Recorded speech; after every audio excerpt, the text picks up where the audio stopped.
G'day guys, so this is part 2 for Monday's lesson. 3i, I made a little jump because I thought it might be easier to go through these concepts before you attempt the other concepts. So with 3i, what we're doing is simultaneous equations. By the end of the day, what we're hoping is that you guys can solve simultaneous equations, and I think this might be the easiest passage into that. Now, simultaneous equations is not too difficult.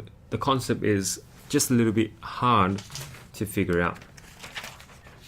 So with simultaneous equations, the first thing that you should be considering is an expression that has two unknown variables. Now if x plus y equals 9, you can't be certain what x and y is. You'd have a whole combination of answers. Like 3, 6, 5, 4, minus 10, plus 19, anything like that could give you a different answer.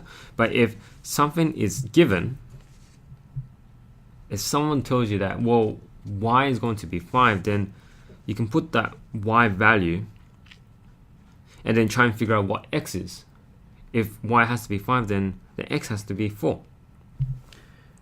The point is, with simultaneous equation, if you got two variables, you must have two informations to solve it. You're going to combine the two informations together and then try and figure out what one value is, and then figure out what the other value is. Now in this example, I've told you what y is, so that's easy. But when you have examples that don't quite make sense, then you need to do a little bit of algebra work. Now, in the future, you'll be coming across 3 different methods of solving simultaneous equations. I'm going to start with substitution again because I feel that probably is the easiest way for you guys to understand. Secondly, I'll go into graphical and then elimination in the third. So here's example 1. I'll go through this, see if you guys can follow. If you can't, again, just watch the examples one more time.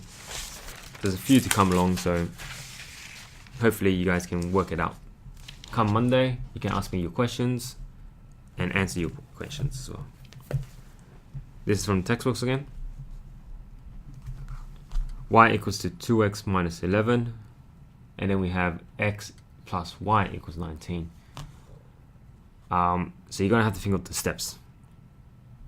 The first step is have a look at your two equations and then use one to put into the other. I am going to call this equation number 1 and call this equation number 2. Systematically, you will need to list out your steps so that it makes sense. Now, because I've got a value for y, all I need to do is take this value and try to sub it into 2. So what I'll say is sub 1 into 2. This is the expression that I will get.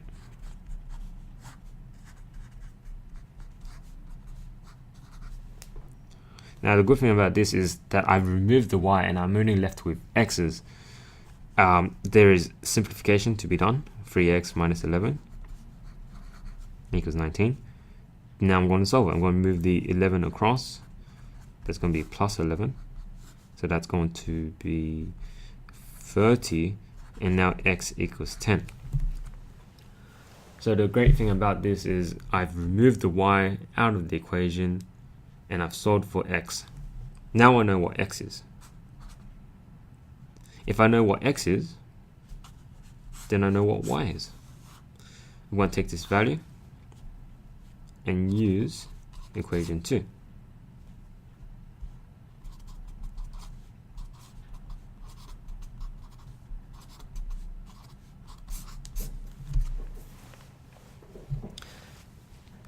The steps are: have the subject, sub in, solve, and repeat. Oops. Have the subject, sub it in, solve it, and then repeat. Let's have a look at B. Do we have a subject here? Yeah, we do. We've got x as the subject, so I can use that straight away. Again, I'm going to write that down. I'm going to say sub 2 into 1. So that's 2 open bracket 2y minus 3 equals 9. Now I have to solve it, so I've got to solve for y. Oops.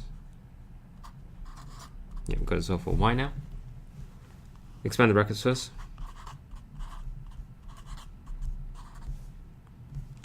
Four y take away 1y, that's 3y minus 6 plus 6 plus 6. Y equals 5. So I've solved. I've got the subject once more. I'm going to sub it back in. Now it looks like I'll sub it into 2. You can actually sub it into either one. It will give you the same answer. But because 2 is nicely done for us,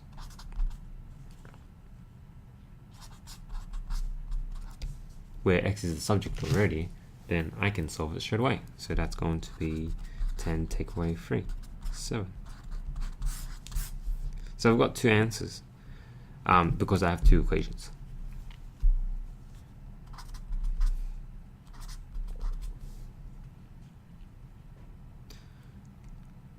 I'm going to show you one more example and then I'll leave the rest to see if you can solve by yourself.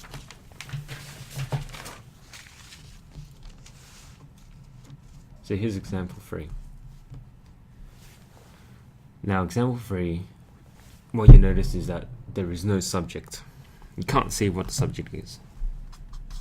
I'm still going to call it 1 and 2. Now in the previous I had an x expression. So what I'm going to do is take 1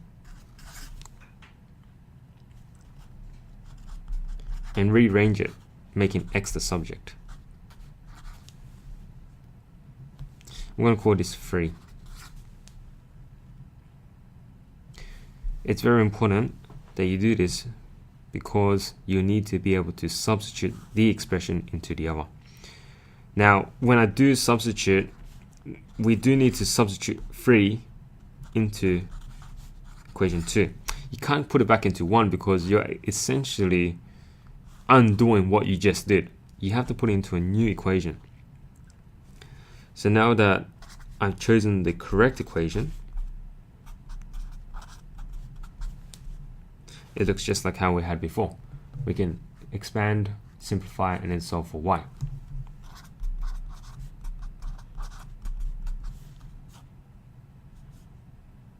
Just going to put the answer on the side here. So that's going to be y equals minus 3. And now repeat. Make the subject, sub it back in, and solve. I'm going to solve sub y equals minus 3 into equation 1.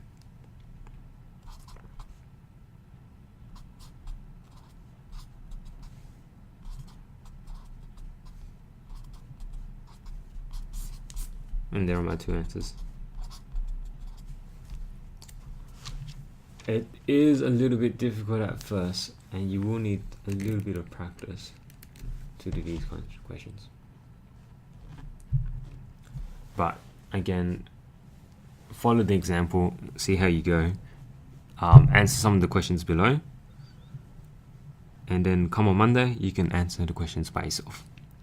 You can ask me your questions then, so either way, you're pretty much covering all bases. Here are some of the questions.